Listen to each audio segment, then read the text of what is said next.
All right, Cowboy fans. So here we go, week 11, and we're facing the Kansas City Chiefs.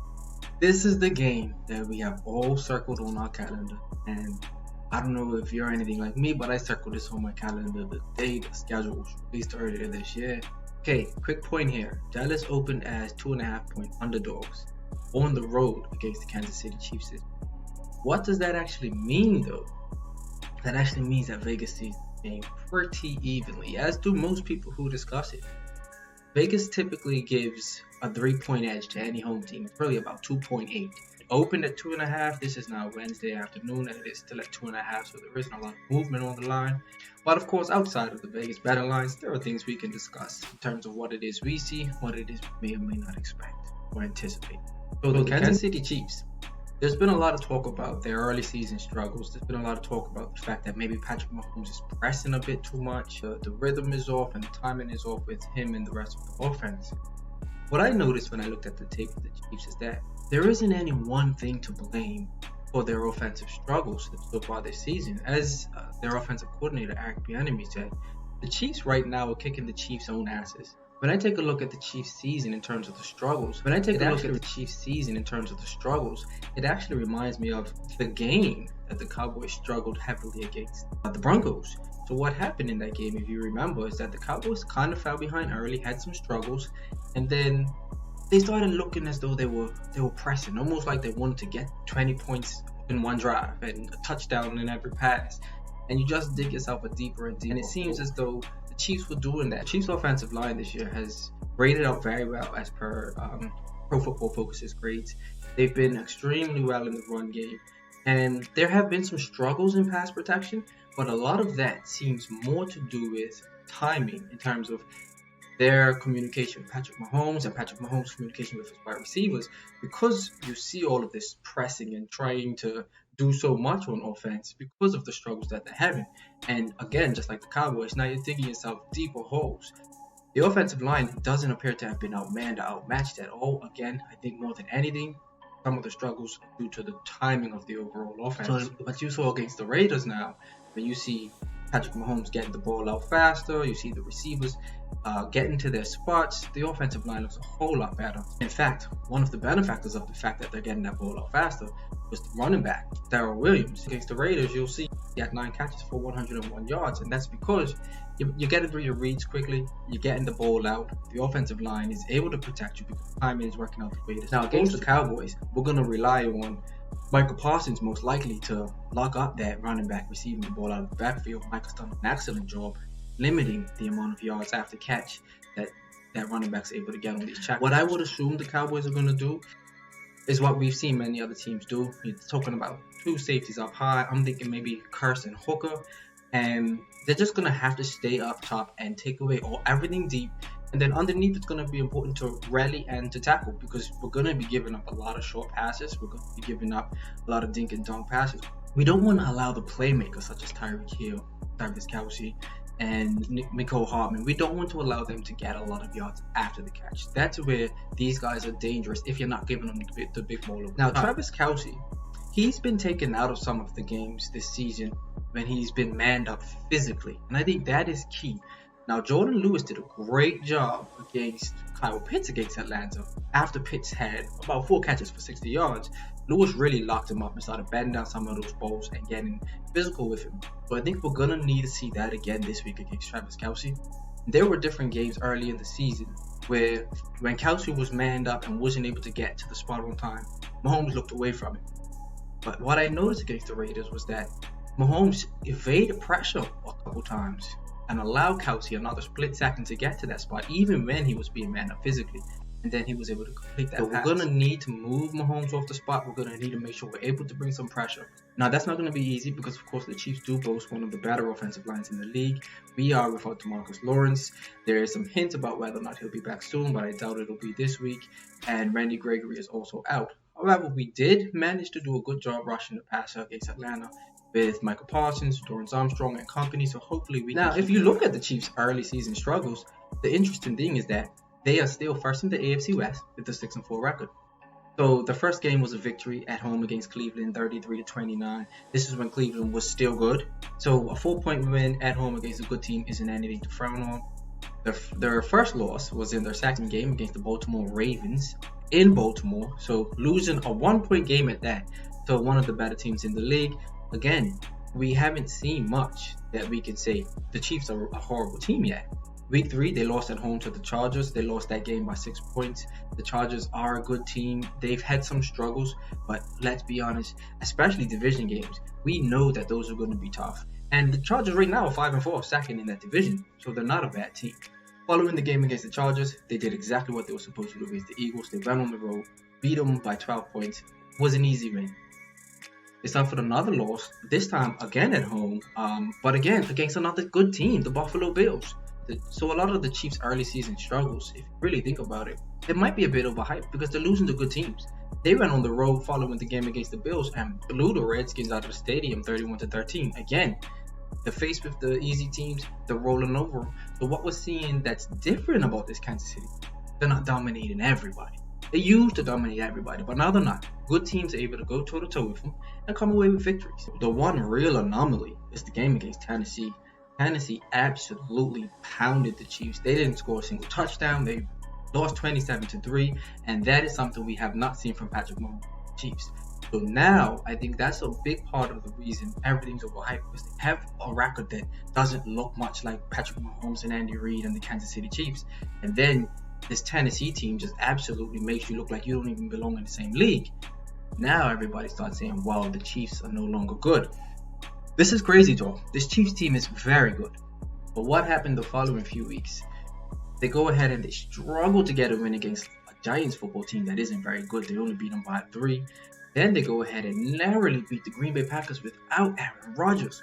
So those 2 victories, even though they were wins, didn't do them many favors in the eyes of the public. Now, if you ask me, a win's a win. The Cowboys have had some games they should have won more convincingly, but they still won. Our record is 7-2. Nobody's going to go back and say, this is who you played and how you played them. At the end of the day, a win is a win. A loss is a loss. Unless you're the Detroit Lions, because ties are really important if you can't get wins. So, of course, the most recent game, they beat up the Las Vegas Raiders pretty nicely. Now, how much stock do we put into that? Because the Raiders have been through so much turmoil. I can't recall a team going through as much as the Raiders have gone through in the past month or so. With John Gruden, with the unfortunate situation with Henry Ruggs, rest in peace to the young lady that lost her life, and then again with David Arnett. I mean, the Raiders have gone through a lot. Coach Rich Bisaccia, I'm very happy for him. He used to coach special teams in Dallas, and I've told everybody that asked, and I've told all the Raiders fans that I think the Raiders were rally behind Coach Rich. He's one of those guys that people absolutely love. That reason, I want to see the Raiders do well, other than on Thanksgiving Day. We'll get into that next week. So, like I stated a while ago, the Chiefs' early season struggles do remind me a lot of the Cowboys' struggles in that game against the Broncos in terms of the fact that you see them pressing. Now, what did the Cowboys do after that game against the Broncos? They got angry. They came out against Atlanta, and they absolutely put the hammer down. We have actually seen Kansas City do the same thing in the 2019 run to the Super Bowl. They were down by 24 points to the Texans, and they showed the resolve. They showed the mental fortitude to come back and win that game. They were down 10 points the next round to the Titans, and then they were down 10 points in the Super Bowl to the 49ers in the 4th quarter. Yes, those teams all played their part in allowing comebacks to take place. We won't get into that. But in order to make those comebacks, your team still has to have something going on. You have to have some heart. And the Kansas City Chiefs, no doubt about it, have the hearts of champions still. They're not to be underestimated. But going back now to the game against the Raiders, you're able to see that Andrew Wiley and Orlando Brown did great jobs in pass protection against Max Crosby and Yannick Ngakoue. Now, if that holds up, that offensive line is going to be an absolute terror, because their rookie center, Creed Humphrey, has actually graded out as the best center in all of football. And the eye test proves it. He is going to be an amazing center for years to come. So one of the things that are going to be fun about this game now is going to be watching Creed Humphrey on the offensive line, because it's always great to watch rookies and see how they develop. He was selected with the 63rd pick, so the Chiefs are doing very well with that draft capital. And then Nick Bolton, another linebacker, he hasn't been as great as Michael Parsons, but I mean, if you're leading your team in tackles as a rookie, you're doing a good job. And in fact, I very often like to see what fans of other teams are saying about their players, because that gives you a real insight. Because I know how much myself and other Cowboys fans follow the Cowboys. There are things that are said nationally that make us say, what? Do you really watch this team? You know? So it's very easy for outsiders to have different opinions of your team. So I like to know what other fans are saying about their teams. So Arrowhead Pride had an article out on the 12th of November showing that the fans have actually voted Nick Bolton the defensive MVP at the midpoint of the season, and Creed Humphrey the offensive MVP at this point of the season. Why is that interesting? These guys are both rookies. So Cowboys fans, we are having a lot of fun with Michael Parsons. He's going to be the defensive rookie of the year. There's no doubt about it. Runaway. He's been amazing. Also, Odigizua has been great. It's fun watching Rashawn Wright progress. It's fun watching Calvin Joseph progress. These are our rookies, of course, so we're very much interested in that. And it's easy to get caught up in your own team. But clearly, the Kansas City Chiefs have two very outstanding rookies themselves. So it's going to be interesting to watch these three young guys as they figure out their way around the league. So what I think this game boils down to, and it's going to sound pretty cliche, but honestly, it's going to be third downs. So the Kansas City Chiefs defense on third down, we're giving up 48.7%. That's 38 conversions out of 78 attempts up until the last 3 weeks.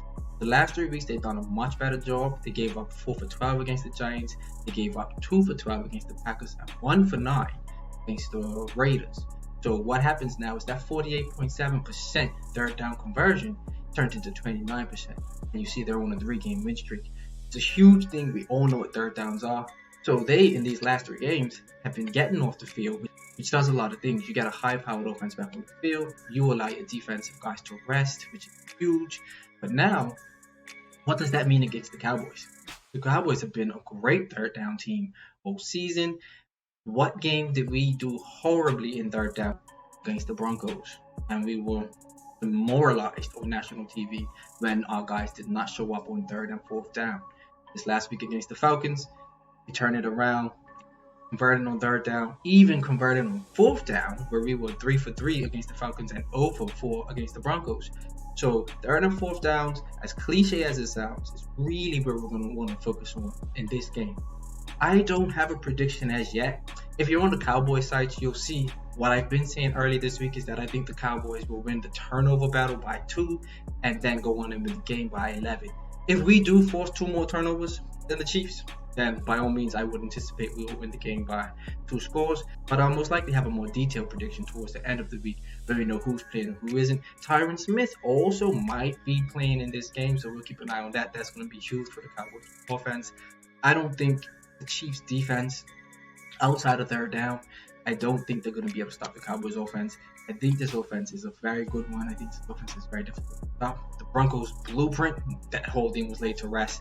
The Cowboys just did not show up and play, similar to the way the Chiefs have in other games. Like Acme said, kick their own asses. The Cowboys kicked their own asses against the Broncos, came out against the Falcons and showed that we're not having it again. So, if the Cowboys aren't kicking their own asses, and the Chiefs aren't kicking their own asses, this game is going to be a heavyweight bout. It's going to be exciting. I don't even think it's one that deserves prediction. I think it's one that's like, hey, let's sit down, let's buckle up, let's get some popcorn, like T.O. said, and let's get ready. So thank you guys for tuning in. I'm very much looking forward to the game. I may or may not come back with a quick video towards the end of the week with a prediction video. But thanks again. Be safe.